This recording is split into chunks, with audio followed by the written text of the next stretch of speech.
এই সময়ের প্রতীক্ষায় ছিলাম। দেশের জনগণ 16 বছর যাবৎ ভোট দিতে পারে নাই। দীর্ঘদিন পর অনেক ত্যাগ তিতিক্ষার পর ছাত্র জনতা রাজনৈতিক কর্মীদের মহাসংগ্রামের ফলে আবার একটা সুষ্ঠু নির্বাচনের সম্ভাবনা দেখা যাচ্ছে। আশা করি একটি সুষ্ঠু নির্বাচন হবে এবং অন্তর্বর্তীকালীন সরকার তাদের যে প্রধান দায়িত্ব একটি সুষ্ঠু নির্বাচনের ব্যবস্থা তারা করবেন, এটাই আমরা আশা করি।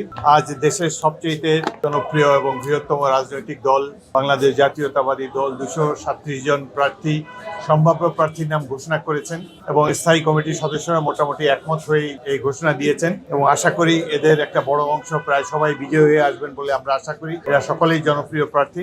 বাকি নির্বাচন অত্যন্ত প্রতিদ্বন্দ্বিতামূলক হবে বলে আমরা আশা করি। বাংলাদেশের নির্বাচন মানে উৎসব মুখর একটা নির্বাচন আমরা দেখতে চাই, সেজন্য আমরা অপেক্ষা করে আছি। নবীন প্রবীণ মিলিয়েই তো আমাদের যাত্রা।